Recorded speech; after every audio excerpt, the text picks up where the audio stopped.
أعوذ بالله من الشيطان الرجيم. بسم الله الرحمن الرحيم. الحمد لله الذي لا تدركه الشواهد ولا تحويه المشاهد ولا تراه النواظر ولا تحجبه السواتر، الدال على قدمه بحدوث خلقه وبحدوث خلقه على وجوده،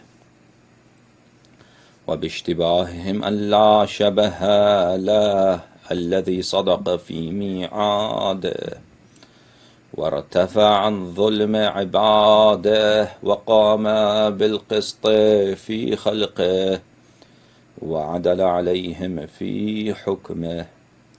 تقدست أسماؤه وتظاهرت آلاؤه، لا يسأل عما يفعل وهم يسألون. ثم شرائف صلواته ونوامي بركاته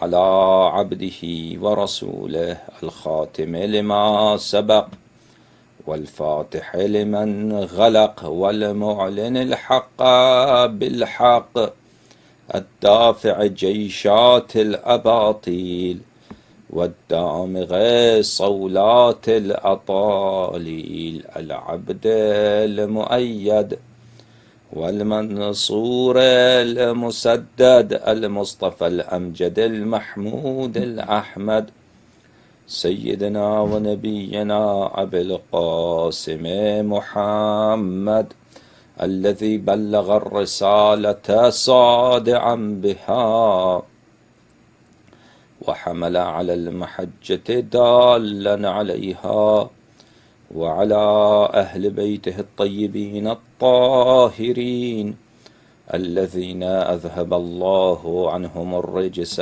وطهرهم تطهيرا، ولا سيما بقية الله في العالمين وحجته في الأرضين روح وأرواح العالمين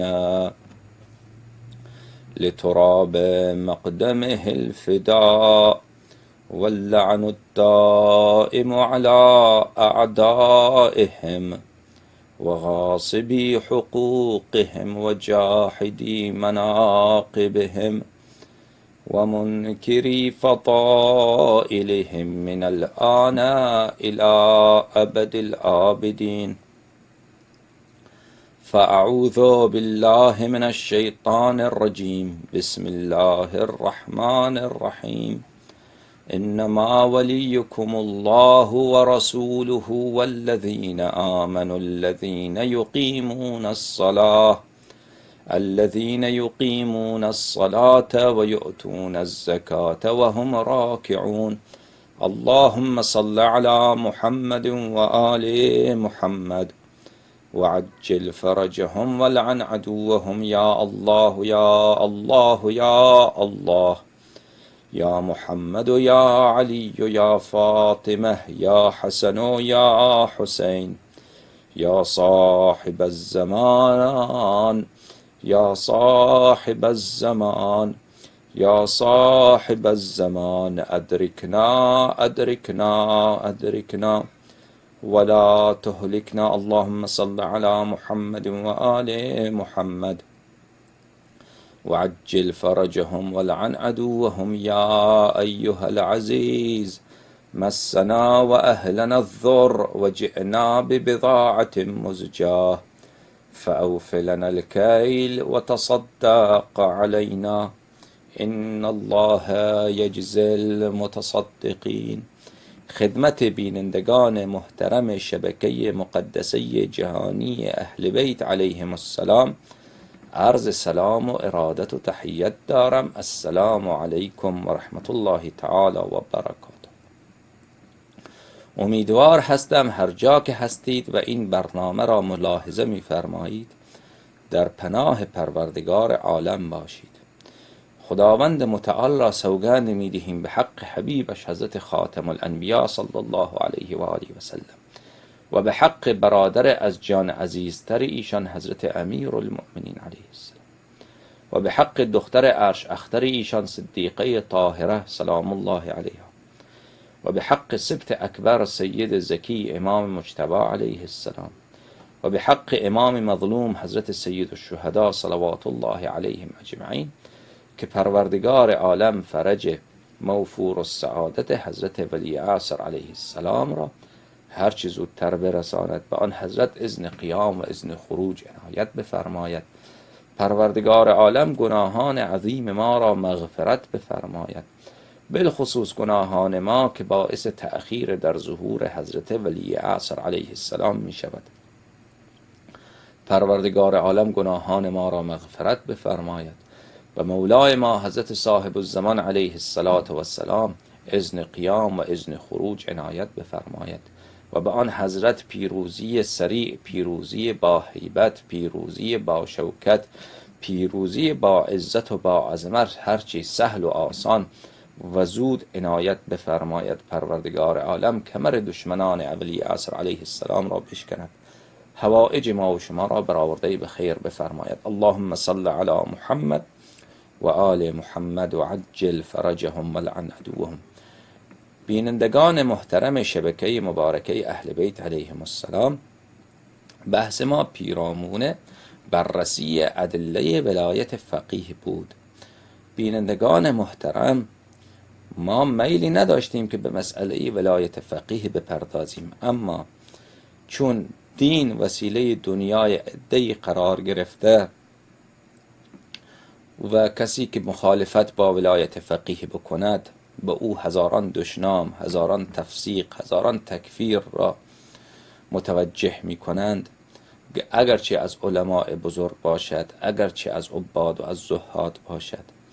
و شیعیان بیخبر از دین را اینچنین ما نمودند که ولایت فقیه اصلی از اصول مسلمه مذهب شیعه هست، به خاطر رسوا ساختن این بدعت گذاران و به خاطر واضح ساختن به عموم مردم که این بدعتی بیش نیست، ما به این موضوع می پردازیم. و ما از علماء اعلام تقاضا داریم که علماء بزرگوار، شما وظیفه دارید که در برابر بدعتها بیستید و سخن بگویید و لب سخن باز بکنید و اگر این کار را نکنید در پیشگاه رسول خدا صلی الله علیه و آله و سلم مسئول هستید و شریک کار اون بدعت گذاران هستید. اذا ظهر البدع فعلى العالم ان يظهر علمه و ان لم يفعل فعليه لعنة الله. رسالت مآب صلی الله علیه و آله الاطیاب می‌فرمایند که وقتی بدعت آشکار بشود بر عالم واجب هست که علم خود را ظاهر بکند و برای مردم بگوید که این شیء جزء دین نیست.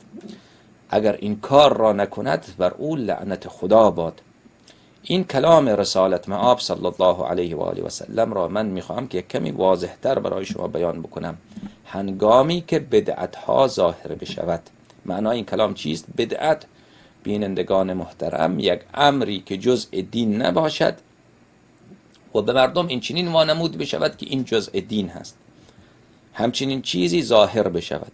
مثلا یک چیز جزء دین نیست و مردم بگوین این جزء دین هست، مانند نماز تراویح که جزء دین نیست، به مردم گفتند که این جزء دین هست، مستحب هست و خیلی ثواب عظیم دارد که آدم به این شکل در ماه رمضان 20 رکعت نماز بخواند.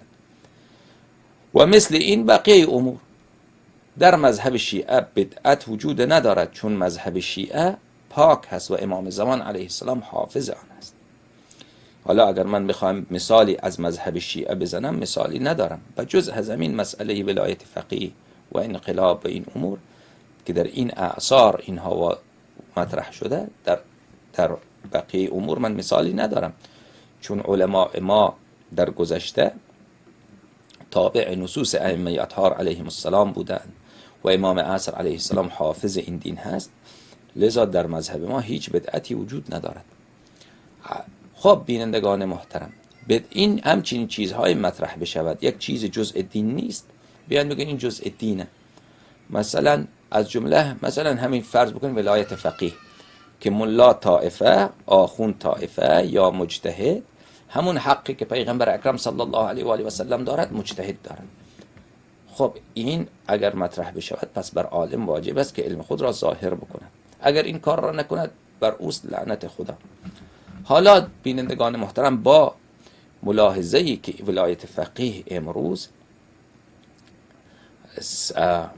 سببی شده و وسیله‌ای شده برای هر عملی خلاف شرع را انجام دادن، که امر ولی فقیه این چنین است، امر ولی فقیه این چنین است. و عده‌ای از شیعیان بیچاره از دین بیخبر اینها را به گمان این که اطاعت کردن از رهبر اینان به مسابقه اطاعت کردن از امیرالمؤمنین علیه السلام و رهبر ایران همون مقام و منزلت علیاذ بالله که امام صادق علیه السلام دارد، این بیخبران و این بیچارگان را اینجوری الاغ ساختند، خر ساختند و پالان زدند و بر اینها سوار شدند و هر کاری که از اینها میخواهند انجام میدهند و کسی را هم نمیگذارند که با اینها مخالفت بکند، که اگر مخالفت کردن میگه شما به مقدسات توهین کردید. یعنی رهبر ایران از مقدسات شده و نمیشه بر او هیچ گونه انتقادی کرد. انتقاد کردن به او به منزله شرک بالله. خب و از انواع کفریات انجام می شود، ظلم ها انجام می شود به این نام. در عالم کفریات زیاد، ظلم ها زیاد هست، اما این به نام دین و مذهب انجام می شود و عده زیادی از مردم از دین زده شدند. در افغانستان، در ایران این امر خیلی شایع هست که جوان ها و خیلی از مردم اصلا نسبت به علما بدبین شدن و نسبت به علما بد میگویند. در افغانستان حالا بهتر شده و از 10 سال پیش خیلی بهتر شده. یعنی اون نسل زمانی که آخونده همه کاره بود در بین شیعیان، زمانی که انقلاب ایران به اوج، اون نسل خیلی بیدین شد. اما حالا جوانهای فعلی را که من مشاهده میکنم در کابل، در بقیه شهرها، اونا از لحاظ حسن ظنشان به دین خیلی، حالا تدین و التزام به دین اگر ندارن اون مسئله سر جای خودش، اما این که به دین بدگمان باشن اینطوری کمتره. اما نسل گذشته خیلی بیشتر. اما نسل ایران فعلا دیگر در خیلی از دین فاصله گرفتن در ایران مردم. خب دوستان عزیز بیننده، خب در اینجا لازم هست که علما اگر تقیه بر اونها واجب نیست، حالا علمایی هستند در داخل ایران که نمیتونن سخن بگویند، میدانند که اگر سخن بگویند اونها را ترور میکنند، زندانی میکنند، اونها جای خودش را دارد. اما اگر غیر از اونها کسی در خارج از ایران هست، جایی هست که میتواند حرف بزند و دیگر از حکومت ایران زیاد خطر متوجهش نیست، باید صحبت بکند و بگوید این لازم هست به خاطر ارشاد مردم و به خاطر دفاع از این شرع مقدس و به خاطر سرخرویی پیش رسول خدا صلی الله علیه و آله و سلم و اهل بیت اطهار صلوات الله علیهم اجمعین. از جمله ادله ولایت فقیه العلماء ورثة الانبیاء بود بینندگان محترم که در جلسه گذشته مورد بحث و بررسی قرار گرفت و صورت استدلال از جانب جماعت دجالیه این است: العلماء ورثة الانبیاء، علما وارثان انبیاء علیهم السلام هستند و اینها این میگویند این دلالت اطلاق دارد. پس هر اختیاراتی که علمای گذشته دارند علماء مسلمان ها دارند. از جمله حق حاکمیت مال انبیاء گذشته بود، حق اجرای احکام مال انبیاء گذشته بود. این حق برای علما طبق این روایت شریفه ثابت هست. ما برای شما بیان کردیم بینندگان محترم که معنای این روایت این نیست، اطلاق ندارد که هر چیزی که انبیا داشتن علما دارد. در اختیاری که آنها داشتن هر چیزی که اونها داشتن علما هم دارد. این فقط در همون باره‌ای که خود حدیث واضح کرده، بله، که خود حدیث مبارک گفته ان العلماء لم یورثوا درهما ولا دینارا و انما اورثوا احادیث من احادیثهم فمن اخذ منها بشیء فقد اخذ بحظ وافر. خود حدیث گفته که این وراثت در چی چیزی هست؟ این وراثت در بعضی از علوم انبیاء علیهم السلام، اونم نه در تمام علوم. این فرمود که ان العلماء ورثة الانبیاء و ذالک، فرمود و این مسئله این چنین است. این کتاب شریف اصول کافی از این کتاب مبارک و مقدس ما برای شما نقل کردیم، ملاحظه بفرمایید. اصول کافی نوشته مرحوم کلینی طبع دار التعارف از امام صادق علیه السلام، کتاب فضل العلم، باب صفت العلم و فضل العلماء، حدیث دوم. عن ابی عبدالله علیه السلام و روایت سندش هم عرض کردیم که تام نیست. ان العلماء ورثة الانبیاء و ذاک، این وراثت، ذاک اسم اشاره است، مشار الیه چیست؟ این وراثت از علما در چیزی هست؟ ان الانبیاء لم یورثوا درهما ولا دینارا، انبیاء علیهم السلام درهم و دینار از خود به جای نگذاشتند برای علما، برای خانواده خود گذاشتند و اما برای علما نگذاشتند. و انما اورثوا احادیث من احادیثهم، این به ارث گذاشتن از خود چیزی؟ احادیث از احادیث خود. بله، پس معلوم شد که وراثت در علم هست، نه وراثت در تمام چیزها. بعضی از احادیث من احادیثهم، بعضی از علوم انبیاء علیهم السلام یک مقدار کمش به علما رسیده، فقهایی که فتوا میدهند، فقهای نجف اشرف، فقهای قوم مقدسه، فقهایی که در سابق بودند، مرحوم صاحب جواهر، مرحوم شیخ مرتضی انصاری، مرحوم صاحب ریا، سید محمد مجاهد، آقا رضای همدانی، فقهای بزرگوار بودند که استدلال میکردند. کتابای استدلالی اینها خیلی معروف و مشهور هست. اینها وقتی که استدلال میکردن از پیش خود که چیزی نمیگفتن، از علوم آل محمد علیهم السلام، از روایات آل محمد علیهم السلام فتوا میدادن، استنباط میکردن برای شیعیان که مسائل مختلفه احکام چیزی هست. این به علما رسیده و ما این را منکر نیستیم در این چیز، فقط در این حد که این احکام را از اونها گرفته و این احکام را برای مردم بیان میکنن. بله، این در این معنا هست این وراثت. اما بقیه از این که تمام چیزهایی که انبیاء علیهم السلام داشتن، از جمله تمام اختیارات اونها به علما رسیدن، منظور روایت این نیست. و این دوستان محترم بیننده، روایات اهل بیت علیهم السلام، این فهمیدن خودش تمام فقاهت همینه، تمام اجتهاد همینه که انسان کلمات اهل بیت علیهم السلام را بفهمد. و این مطلب با خواندن علم اصول حاصل نمی شود. این را علمای حوزه باید خوب، طلاب محترم، طلاب درس خارج، اینها متوجه بشن. این فقاهت و اجتهاد و فهمیدن کلام ائمه اطهار علیهم السلام، این علم اصول شما را یک سر سوزن به این کلام نزدیک نمیکنه.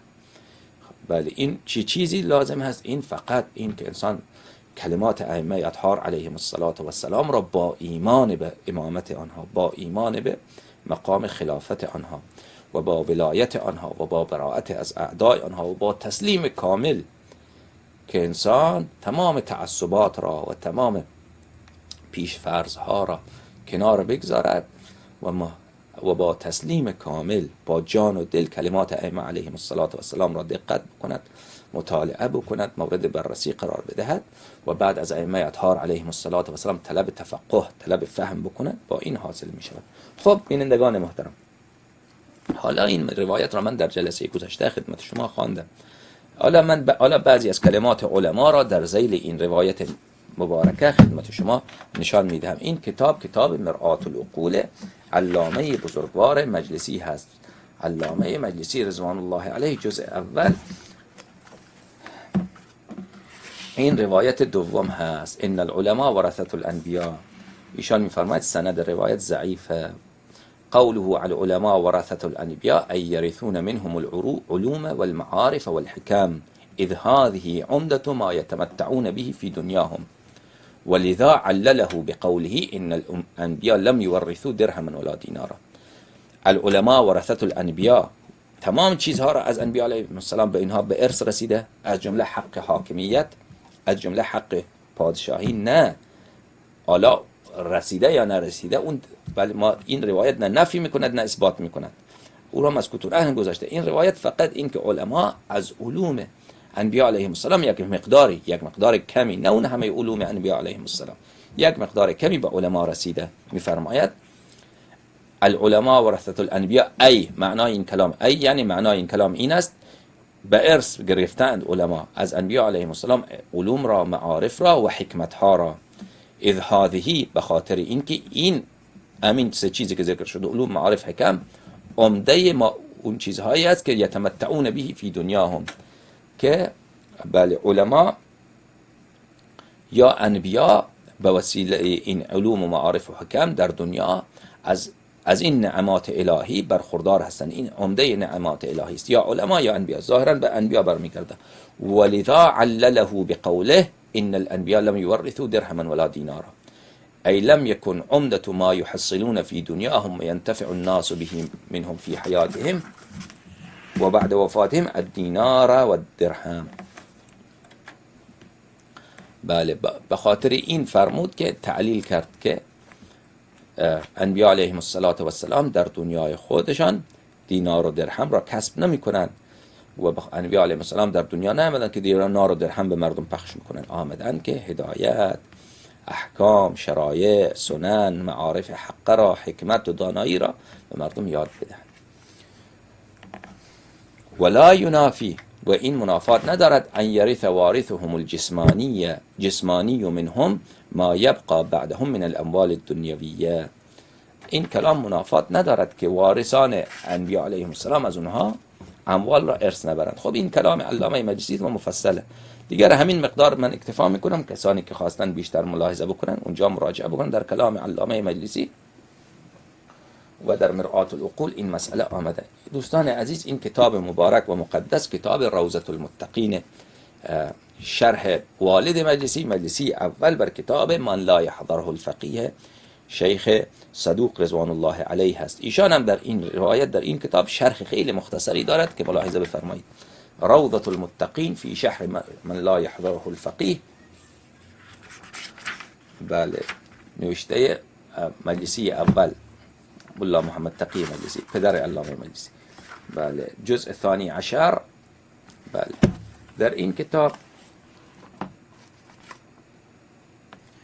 این مجلد 12 صفحه 158 و فی القوی كالصحیح ان الانبیاء ورثة الانبیاء وذلك، بله، ان الانبیاء لم یورثوا درهما ولا دینارا و انما اورثوا احادیث من احادیثهم فمن أخذ بشيء منها فقد أخذ حظا وافرا فانظروا علمكم هذا عمن تأخذونه فإن فينا أهل البيت عليهم السلام في كل خلف عدولا ينفون عنه تحريف الغالين وانتحال المبطلين وتأويل الجاهلين. الظاهر عدم التوريث باعتبار عدم الاعتناء بما يتخلف عنهم عليهم السلام. میفرماید که فرموده که ان الانبیاء لم یورثوا درهما ولا دینارا، انبیا درهم و دینار از خود به جا نگذاشتند. این عدم توریث درهم و دینار، چرا گفته که انبیا از خود درهم و دینار به جا نمیگذارند، در حالی که اجماع شیعه این است، صریح قرآن کریم این است که امور مالیه از انبیا علیهم السلام به ورثه جسمانی آنها میرسد. میفرماید به اعتبار عدم اعتنا به اینها هست، چون امور دنیویه شأنشان اهمیت ندارد نزد اولیاء خدا. دینار و درهم اهمیت ندارد. مثلا حضرت ابراهیم علیه السلام از دنیا می رود، یک چند تا پیرهن کهنه، یک عصای کهنه، یکی دو سه تا گوسفند به حضرت یعقوب و حضرت اسماعیل علیه السلام اگر به جا میگذارد، این در مقابل علوم، شرایع، معجزات، حکمت های پروردگار عالم این ناچیزه. به خاطر عدم اعتنای به این گفتن که درهم و دینار به جای خود نگذاشته اند. یا به اعتبار چی؟ به اعتبار علما، که برای علما اینا رو برای بچه های خود گذاشتن، برای علما نگذاشتن. او عدم التوريث بنظر الى غیر الورثه من العالمین، بقرینه التوريث، همون حرفی که گفتم. فانه لا يختص بالوارث بل عام للامم مع ان عدم توريثهما لا ينافي توريث غيرهما. بله، این هم بله كلام ایشان. والعدول يمكن ان يراد بهم اصحابهم او مع الامام الذي كان بعدهم او الامام مبالغه، والضمير في عنه راجع الى العلم او الدين بقرينه المقام، اي يحفظون عنه تعريف الغالين الفاظه او معانيه وفقا لمذهبهم الباطل او انتحال المبطلين، اي يحفظون الدين او العلم عن ابطال من يتخذه بدعه ويتمسكوا بالاخبار المفترات منهم. خب دوستان عزیز بیننده، بقیه مطالب را من از خارج در جلسه قبلی توضیح دادم، احتیاج به توضیح ندارد. در این شرح هم مرحوم مجلسی اول توریث را در علم می‌دارند، نه در بقیه تمام امور، از جمله مقامات حق حاکمیت و حق فرمانروایی و حق اجرای احکام و همچنین اموری. این در این روایت شریفه در کتاب روضة المتقین. در کتاب شریف الوافی ملا محسن فیض کاشانی خدا رحمتش بکند هم بیان شبیه همچین بیان علامه مجلسی و شبیه بیان مجلسی اول و همون بیانی که ما عرض کردیم دارد. حالا اگر خواستید مراجعه بکنید در کتاب الوافی، این چاپ مکتبه امیرالمؤمنین علیه السلام اصفهان هست. در این کتاب در مجلد اول صفحه 142 اینجا آمده. ایشان هم همین را فرمودن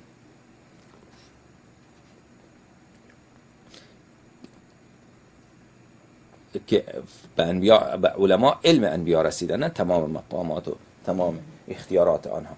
خیلی خوب دوستان عزیزی، ببینید در این حالا یک کلامی را از کلام سید محمد مجاهد رضوان الله علیه در کتاب مفاتیح الاصول ایشان براتون ذکر میکنم و بعدش هم اگر لازم بود کلام مرحوم آقای خویی را هم براتون نشان میدم.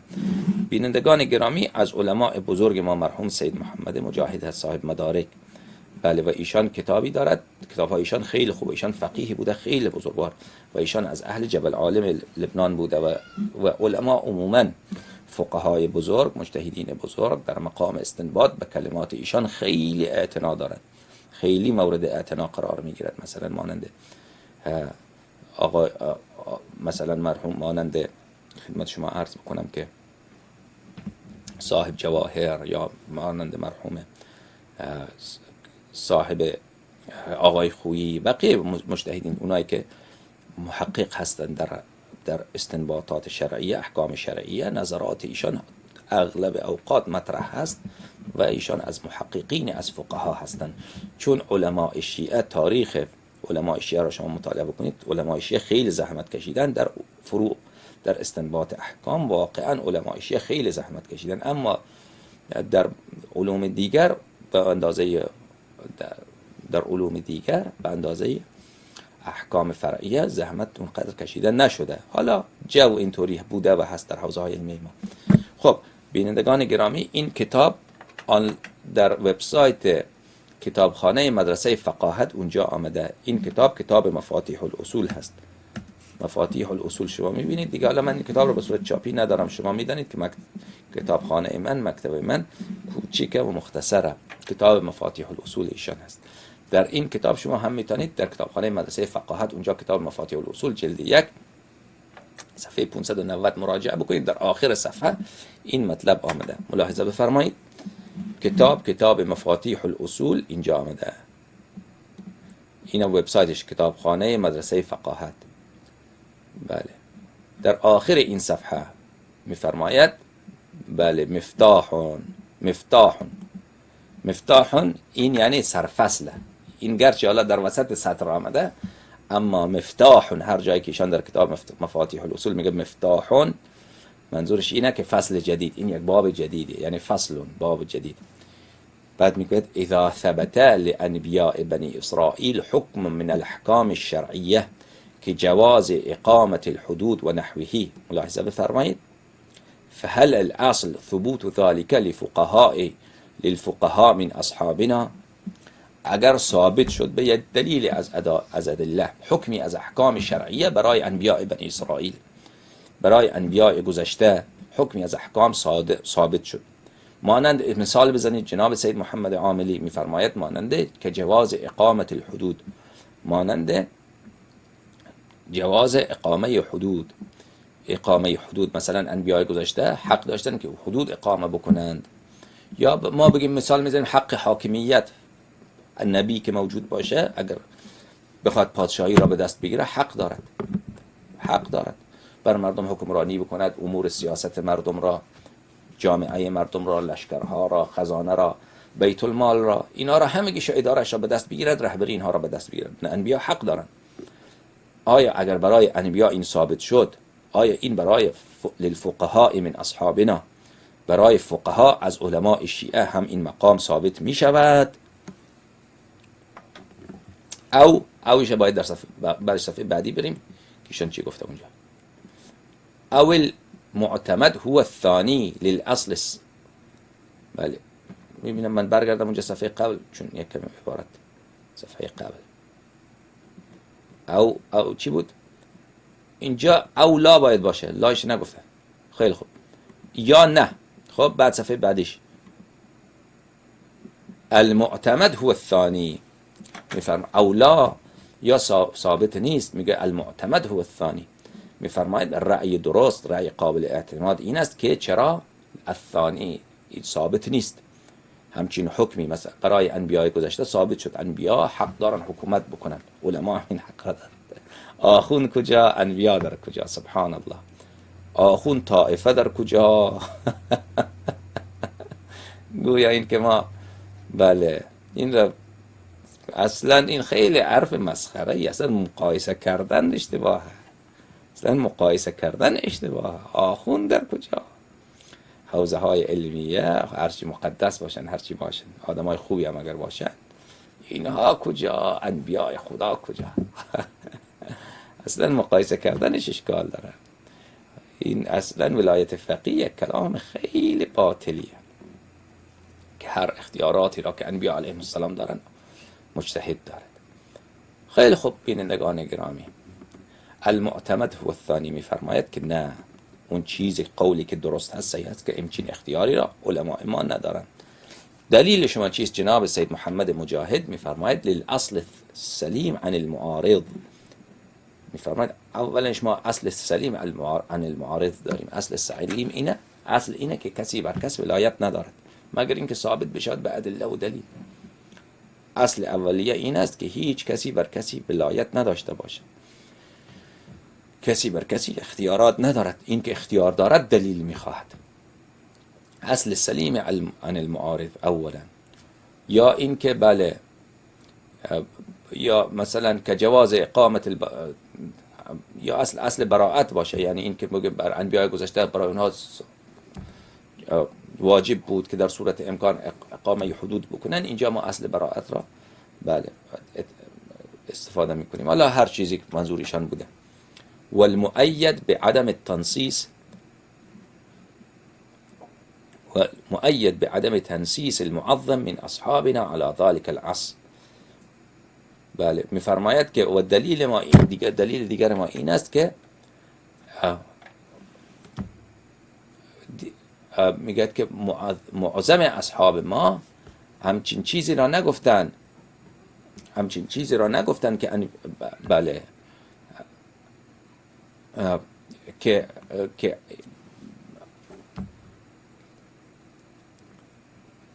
که انبیاء گذشته هر اختیاری را که داشتن علمای آینده هم دارند.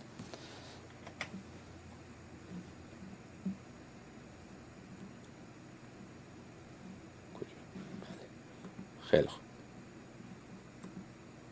بعد میفرماید و به عدم ورود روایت تدل علیه، و میفرماید که ما دلیلی نداریم که حدیث روایتی آمده باشه که هر حقی را که انبیای گذشته داشتن علمای این طائفه دارن. بعد میفرماید ایشان که لا یقال يدل على الاصل المذكور عدا عموم المنزله في النبوي صلى الله عليه و آله و سلم علماء امتی بمنزلت انبیاء بنی اسرائیل. میفرماید که بله لا یقال، اگر کسی بگوید که این حدیث علماء امتی به منزلت انبیاء بنی اسرائیل رسول خدا صلی الله علیه و آله و سلم فرموده، این ثابت میکند که تمام منازلی را که انبیاء بنی اسرائیل داشتند علماء امت من دارند. بله خب قد استدل به فی التنقیح على جواز اقامه الحدود للفقهاء في الزمن الغیبه. در کتاب تنقیح اونجا استدلال کرده که این روایت دلالت دارد بر چی؟ این که علما اقامه حدود بکنند در زمان غیبت. و اقامه حدود بینندگان محترم، اقامه حدود بله این یا مقام قضاوت لازمه اش حکومت نیست، لازمه اش حکومت نیست. چون آدم مثلا اولا اقامه حدود برای علما غیر ثابت، روایت ما نداریم. این اولا، و من پیرامون اون با شما قبلا صحبت کردم. ثانیا اقامه حدود لازمه اش مقامه اینه که اگر دزدی کرده دستش قطع بشود. کسی فلان کار را کرده، زنا کرد، زنای محسنه انجام داده، مثلا رجم بشود. اینها لازمش حکومت کردن نیست. در زمانهای سابق قضات همگی اجرای حدود میکردن، اگر نمیکردن معظمشان میکردن. همین الان هم در خیلی از کشورها اقامه حدود میشود و قضات انجام میدهند، اما این لازمش حکومت کردن نیست. فقط این بله این مقام قضاوت هست. اون مقام قضاوت را که ما قبول کردیم، اون علما دارن. واستدل به فی الکفایه علی اثبات ولایت الحاکم علی السفیه.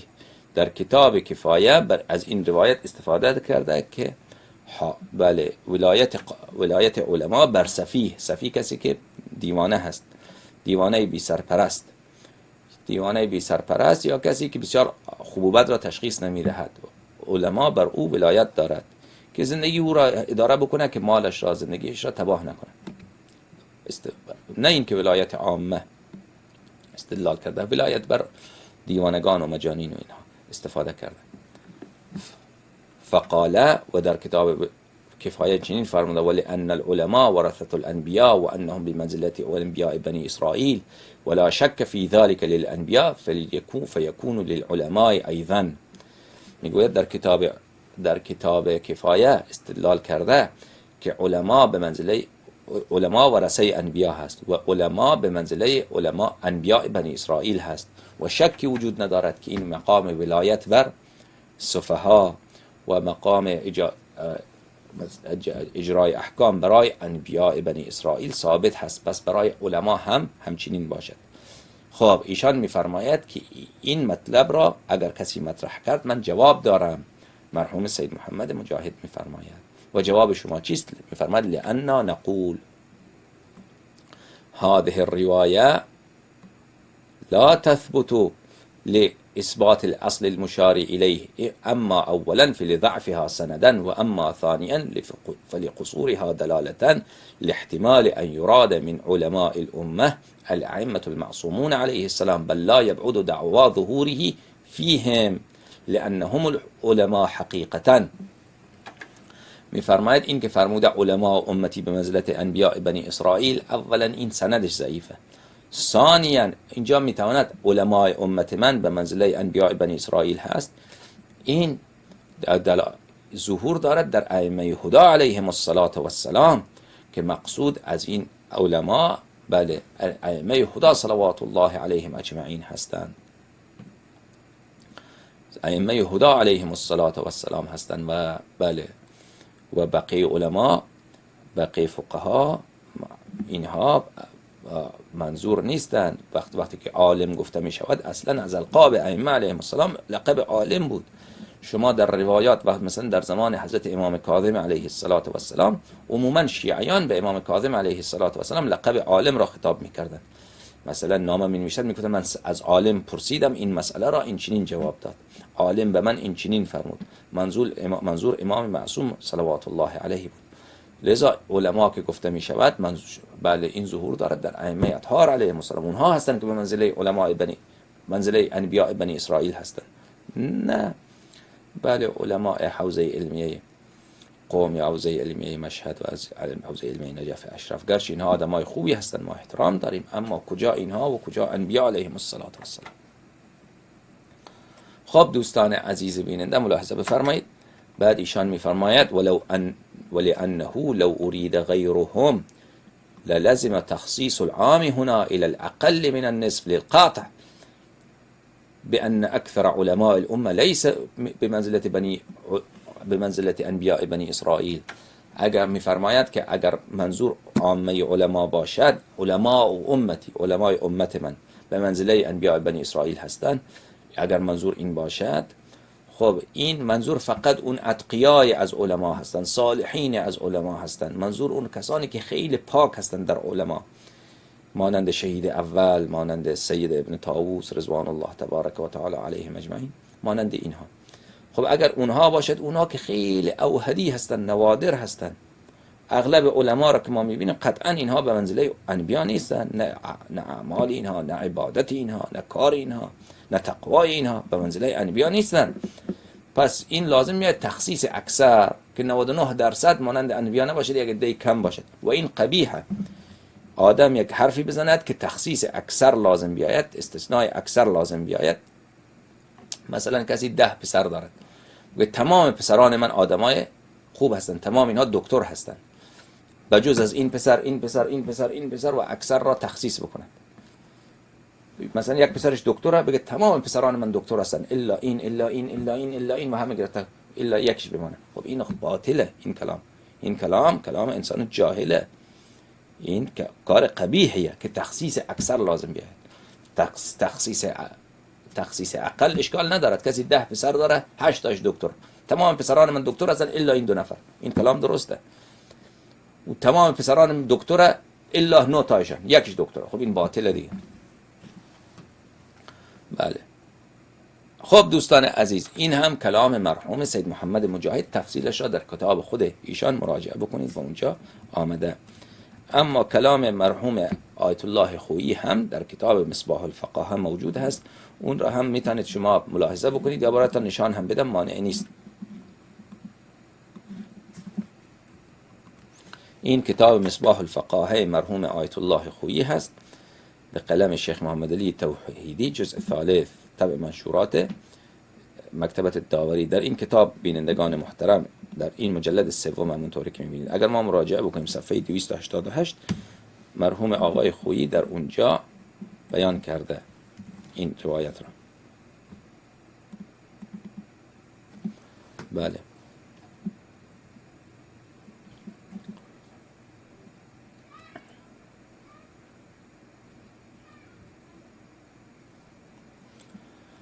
ما دل منها، میگه ادله ولایت فقیه، ما دل على ان الانبیاء ورثة الانبیاء و ان الانبیاء لم يورثوا درهما ولا دینارا ولكن اورثوا احادیث من احادیثهم.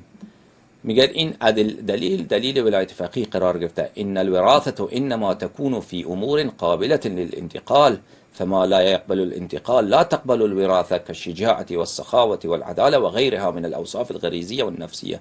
وثانيا لم نحرز عن كون الولاية من قبيل ما تقبل التوريث على أن الولاية العامة على القول بثبوتها للفقيه إنما هي مجعولة له من قبل الأئمة عليهم السلام لا منتقلة إليهم بالتوريث فلا يمكن إثباتها للفقهاء بمثل هذه الروايات. ایشان میفرماید که ولایت اگر ما بگوییم هم که ولایت ثابت برای فقیه، این قابل وراثت نیست. این اگر بگیم ولایت ثابت هم بشود، رد ایشان از این بابه، رد ایشان بر این روایت اینه که العلماء ورثة الانبیاء، بله این اصلا وراثت پذیر نیست ولایت که امری به ارث برسه به کسی.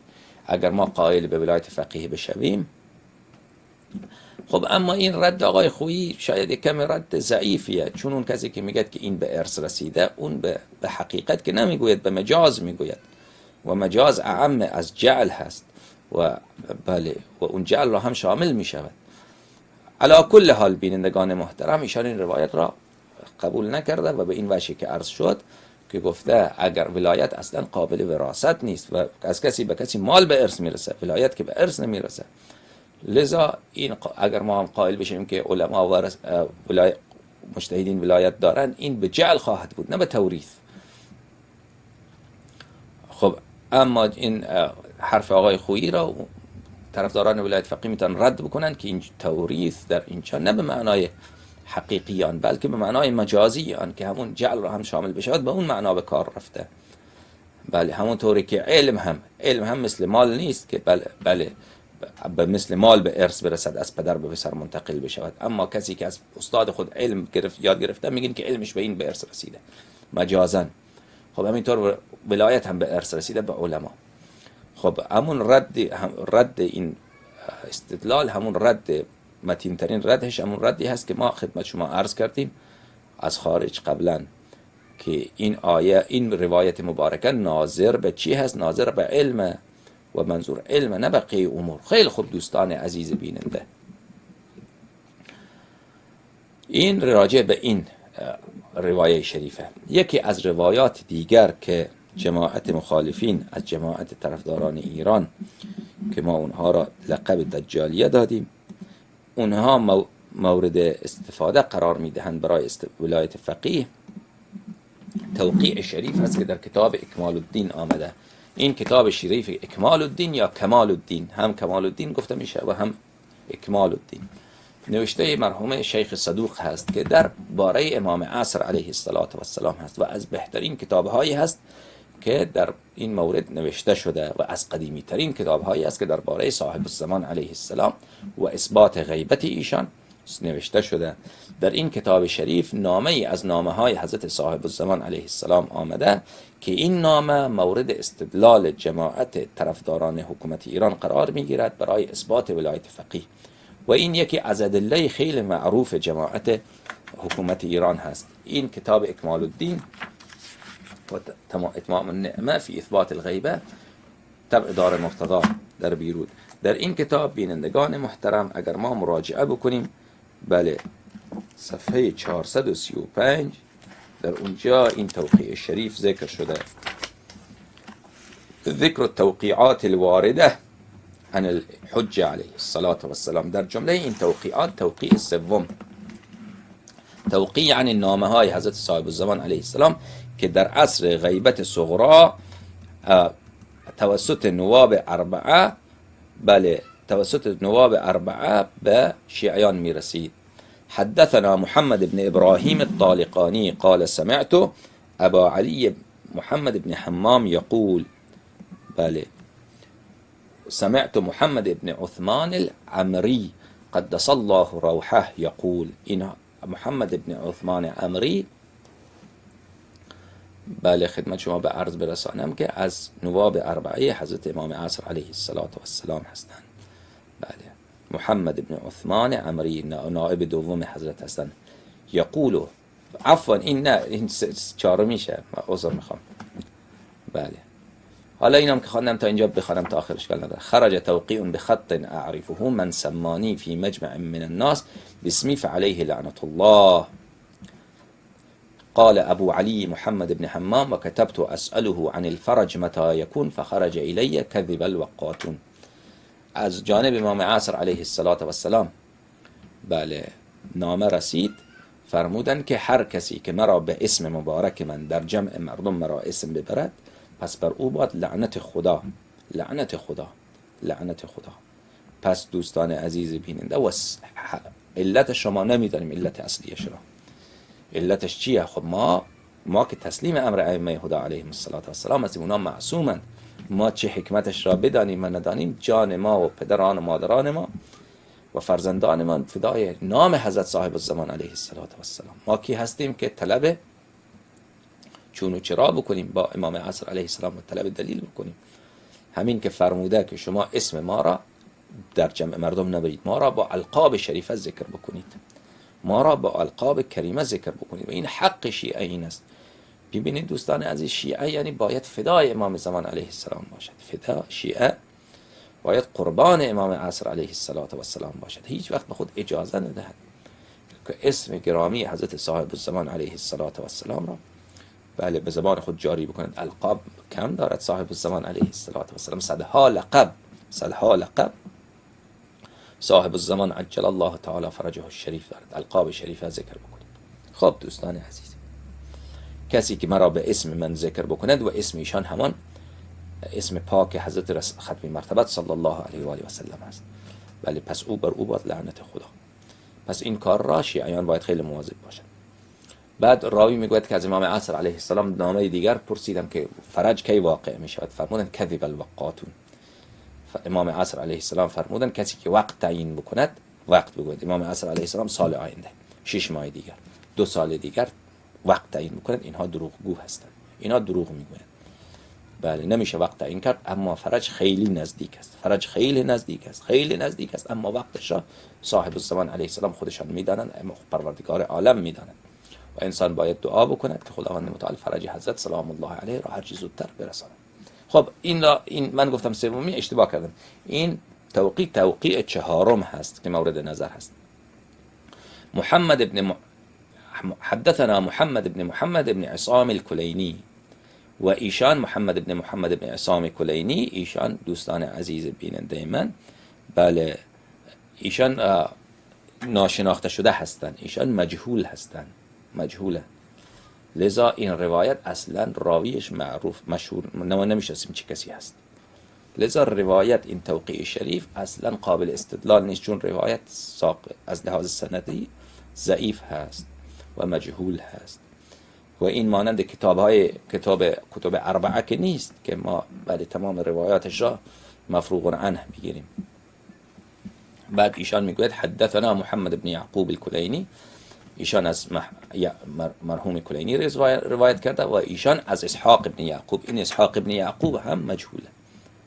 لذا این سند دو نفر مجهول دارد. لذا خیلی سند از لحاظ بحث سندی غیر قابل اعتماده و غیر از این روایات دیگر جماعت دجالیه روایت ندارن. عمده اینها دو روایت دارن، مقبوله عمر بن حنظله فإنی قد جعلته علیکم حاکما که من بحث کردم چند شب پیش، اون مقام قضاوت و دلالت، و اینه فإنهم حجتی علیکم اما الحوادث الواقعه فارجعوا فیها الی روات احادیثنا. این سند نداره دیگر. کار ولایت فقیه تمام شد دیگر. این پیشینا همین دو دلیله دیگر، هیچ چی دیگر روایت دیگر ان العلماء ورثه الانبیاء یا علماء و امناء الرسول، اونها خیلی بعیدن از مطلوب اینها، خیلی بعیده از مطلوب اونها. اونها واضحه که دلالت بر حق حاکمیت نداره. و عمده از اینا اینه. خب اینا چیکار با خب دیگه کسی که از خدا نترسد، از رسول خدا صلی الله علیه و آله و سلم حیا نکند، از ائمه خدا علیهم السلام حیا نکند، بدعت را در دین داخل بکند، دیگر حالش همینه. بدون دلیل با بی‌حیایی، با پررویی مرگ بر ضد ولایت فقیه. خب تو بیا اول ولایت فقیه را ثابت کن، بعد بگو مرگ بر ضد ولایت فقیه. روایت طولانی دوستان عزیز بیننده. اونجا که مورد استناد اینها قرار میگد و اما الحوادث الواقعه فارجعوا فيها الى روات حديثنا فانهم حجتي عليكم وانا حجة الله عليهم. حوادث که واقع شده، الحوادث الواقع، این وقایعی که حوادثی که واقع شده در این، بله در این مسائل مراجعه بکنید به روات احادیث ما. روات احادیث ما راویان حدیث امام عصر علیه السلام نواب اربعه بودن. با اونها مراجعه بکنید. اونها حجت من بر شما هستن و من حجت خدا بر همه شما هستم. این بهترین معنا برای این روایت همینه که من عرض کردم. بله چون در سند روایت مثلا محمد بن یعقوب کلینی هست و بقیه هست. اگر روایت را ما بحث سندیش را مفروغ عنه بگیریم و در اون زمان روات شیعه خیلی زیاد بودن در گوشه و کنار. در زمان عصر غیبت صغرا اصحاب ائمه علیهم السلام، اون هم در زمان کی بود؟ در زمان محمد بن عثمان العمری. محمد بن عثمان العمری رضوان الله علیه نائب دوم بودن. نائب اول عثمان بن سعید، نائب دوم محمد بن عثمان. اینها خیلی قریب العهد بودن، بلکه خود اینا از اصحاب امام هادی علیه السلام بودن. اصحاب ائمه علیهم السلام زیاد بود و روات احادیث خیلی زیاد بودن. عموم اونها منظور هست بازم یا نواب اربعه. این منظور نواب اربعه خیلی اقربه. چرا؟ چون اونها هستند که اقوال امام عصر علیه السلام را به مردم میرساندند، نه بقیه اصحاب ائمه علیهم السلام که در زمان غیبت صغرا نزدیک بودند. اونها باب امام عصر علیه السلام نبودند، باب فقط این 4 بزرگوار بودند.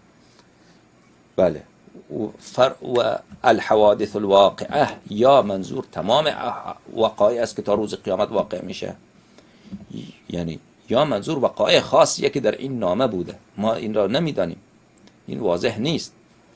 خب این امر مادامی که این احتمال وجود دارد که این فقط اشاره به اون احادیثی وقایع بوده که در اون زمان واقع شده، این احتمال اگر باشد خب این دیگر دلالت ندارد تا اون زمان. باید جماعت دجالیه باید ثابت بکنه که این الحوادث الواقعه منظور اون وقایع در اون زمان واقع شده نیست که در اون زمان باشه. ببینید دوستان عزیز بیننده، اذا جاء الاحتمال بطل الاستدلال. اینها طرفداران حکومت ایران و ولایت فقیه میگن این حوادث واقعه منظور حوادثی هست که تا روز قیامت واقع میشه. مثلا در جنگ اول جهانی میشه، جنگ دوم جهانی میشه و در عالم قحط میآید، در عالم غنا میآید، تکنولوژی ها عوض میشه. منظور اینه. خب این منظور این هست، این دلیل میخواهد. شما باید باطل بکنید اون احتمال اول را. شما که دلیلی که ندارید، من میگویم که اولا روایت سند ندارد، پس استدلال با این روایت نمیشود کرد، این مفروغ عنه شد. حالا با قطع نظر از اون من میگم من نمیفهمم، ما این احتمال دارد، ما میگیم در حد احتمال دارد که حوادث واقعه منظور حوادثی بوده در اون زمان واقع شده و راوی نامه را فرستاده سوال کرده و این که نامه را بخوانید ایشان از امور مختلف میپرسد، در اون زمان حوادثی بوده واقع شده بوده، از امام عصر علیه السلام پرسیده، امام عصر علیه السلام فرموده که به روات احادیث من و نواب اربعه مراجعه بکنید، اونها حجت من هستند. این احتمال به قوت خود باقی هست. وقتی که این احتمال به قوت خود باقی بود، شما تنها به احتمال دو استدلال شما وقتی تمامه که این احتمال ابطال بشود، شما که ابطال که نکردید، شما دلیلی بر باطل بودن این احتمال که ندارید، لذا استدلال شما باطل از این بابت. و بعد امام علیه السلام فقها نگفتن، روات احادیث گفتن. روات حدیث غیر از فقیه هست و در زمان غیبت صغرا اصطلاح فقیه جا افتاده بود. ابو حنیفه فقیه بود قبل از غیبت صغرا و عنوان فقیه بر اطلاق می شد و بقیه علمای عامه فقهای عامه. این مثل زمان امیرالمؤمنین علیه السلام نیست که اینها با هم دیگر فرق نداشته باشه که فقیه بگوین فقیه تمام امور را شامل بشه. فقیه به معنای لغوی. روات حدیث را گفته. حالا اگر ما اگر قبولم بکنیم که در اینجا انسان باید رجوع بکنه به روات احادیث، دوستان عزیز بیننده، شما را خدا در طول تاریخ شیعه کسی ادعا کرده که روات حدیث اینها بر جان مال مردم اینها چی دارن؟ ولایت دارن. این حرف خیلی مزخرفه که این حدیث ثابت میکنه ولایت را. و اما الحوادث الواقع فرجعوا فيها الى روات حديثنا فانهم حجتي عليكم. این حجتی علیکم، این اگر ما بگیم که این منظور نواب اربعه نیست، خیلی خوب، عموم روات شیعه هست. روات شیعه که زیاده، محمد ابن مسلم، زراره، شما حساب بکنید تا الی ماشاءالله تا عصر شیخ مفید راویان خیلی زیادن، محدثین خیلی زیادن، محدثین حالا مثلا اونایی که خیلی با تقوا بودن، خیلی جلیل بودن، مانند شیخ عباس قمی در عصر ما ها، مانند بقیه محدثین زیاد بودن، کتابای حدیث نوشتن، جمع آوری کردن. خب اینها ولایت دارن بر جان و مال مردم. این خیلی حرف باطلیه. روات احادیث الا ماشاءالله زیاد بودن. محمد ابن سعد قمی، اون بله همون ولایتی که رسول خدا صلی الله علیه و سلم داشت اون داشت. این نه، این حرف، این فقط اگر گفته شده هم اگر منظور عموم اینها باشه، منظور روات باشه، این دلالت نمیکنه که اونها تک تک اونها ولایت دارن بر جان مردم. این اونها وقتی که حکم خدا را بیان کرد، مثلا محمد ابن سعد قمی یکی از روات بوده معاصر با امام حسن عسکری علیه السلام. منظور این نیست که او اختیار امام حسن عسکری علیه السلام را دارد، اختیار پیغمبر خدا صلی الله علیه و سلم را دارد، یا شیخ عباس قمی یا علامه مجلسی یا شاگردای علامه مجلسی یا اساتید علامه مجلسی، اینها اختیارات رسول خدا صلی الله علیه و سلم را دارد. منظور که اگر ما این حدیث را بگیم که منظور همین محدثین هستند، این منظور اینا وقتی که احکام خدا را بیان کردن واجب آدم اخذ بکنه. یعنی در بیان احکام برای مقلد، برای کسی عامی که حکم خدا را نمیداند، اینا میگه وجود اینجوری بگیر، خب باید بگیره همونطوری که او فرموده. این مقدار قابل قبوله، اما او اختیار حق پادشاهی هم داره، اون را که نگفته، او که دلالت بر آن نداره. خب دوستان، این دلیل دیگر عمده جماعت ولایت فقیه است که این هم از لحاظ استدلال اینها، از لحاظ متن روایت، اینها نمیتونن ولایت فقیه را ثابت بکنن، هم از لحاظ سند اصلا قابل استناد این روایت قابل استناد نیست.